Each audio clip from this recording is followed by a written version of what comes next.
But, church, I got some good news and I got some bad news. What do you want to hear first?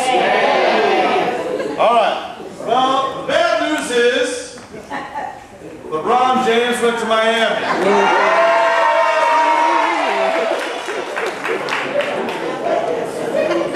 Now you want the good news? LeBron James went to Miami.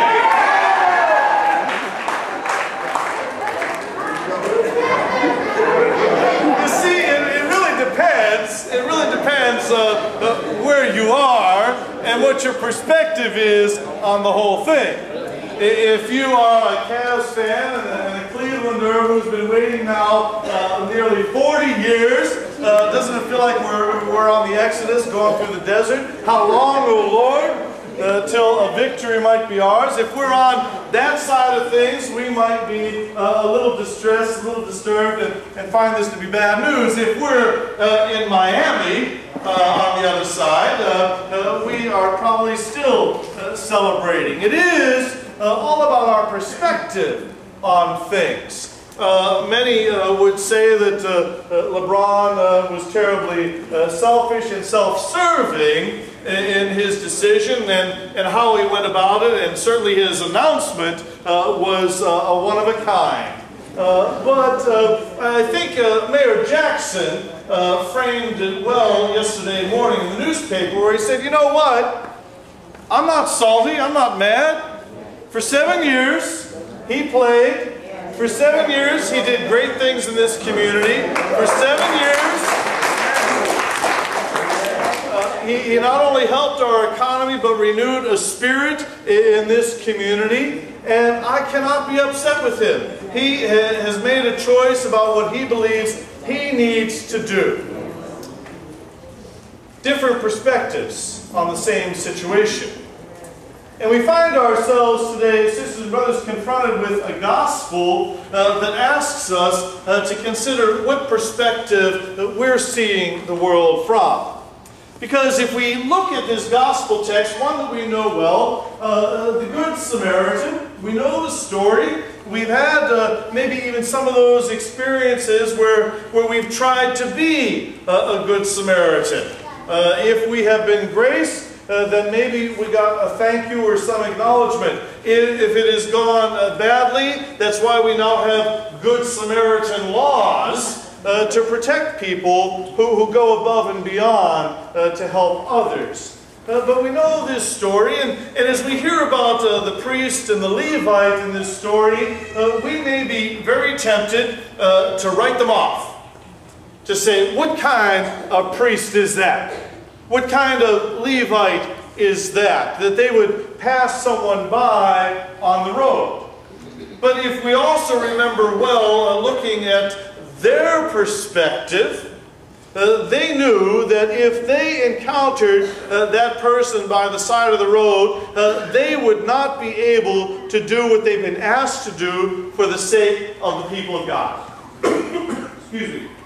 That priest, remember, priests were appointed for a time period in the Jewish temple.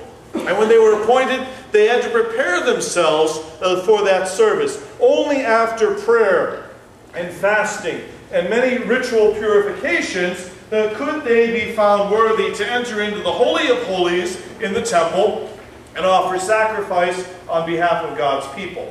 If they were to encounter even blood, they would be rendered unclean. Blood is that powerful life force. People knew that when blood flowed very often, it meant that death would follow. And so to encounter any of those things, it would make the priest unable to serve all of the people of God in the temple. And so he walks not only by the person, but across the street. So he doesn't come close at all to defiling himself. So too does the Levite, for the very same reasons. But yet we have a Samaritan who, from the Jews' perspective, is the most lowly, despicable, terrible, low life that you can imagine. Because remember, Jews and Samaritans were at odds about where God should be worshipped. And so the Samaritan, on the other hand, who should have been the least one to reach out to a Jew, is the one who stops and takes care of his wounds and takes them on to be healed and cared for over the following days. It was one of those moments, sisters and brothers, when Jesus was trying to get the Pharisees to look at things not from their perspective, but from God's. Because from a legal perspective, the priest and Levite, they did nothing wrong. But from God's perspective, they failed miserably. We hear in the first reading from the book of Deuteronomy how Moses speaks about the law of God. This law of God that is not out there somewhere, that is not written in the skies, but it is a law that we find written in our own hearts. It is a law that guides us above and beyond what the minimum is for our lives together. We know well, city laws and civic laws basically give us the minimum conduct that we have to observe in order to live in society. What we tend to think is that's all that we have to do. But if we place ourselves in the light of Jesus, then the law is simply the starting point for what we must do. It isn't simply to fulfill the law. It isn't simply so that we don't get in trouble, but it is to move something beyond what the letter of the law requires. Jesus, over and over again, tried to convince the Pharisees of that. All they saw was the list of laws that had to be observed. Everything from ritual washings to who they could make contact with or not, and all the things that they had to do. But Jesus said, you're missing the point. If all that you do is follow the law, you've forgotten what God is calling us to in truth.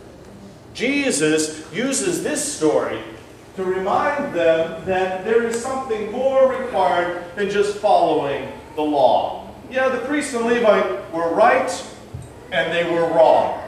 Because they should have seen that the only reason that they were going to the temple to begin with would have been to pay homage and honor to a God who was calling them and calling all of us to be able to care for each other. If all those laws do is prevent us from reaching out to one another, then we've got a serious problem. Not only in our civil society, but also in our church communities as well.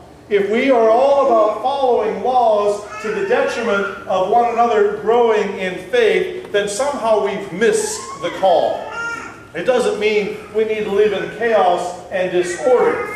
But sisters and brothers, we're being challenged and invited to something more. Something more than what the letter requires, but something that the Spirit demands. It is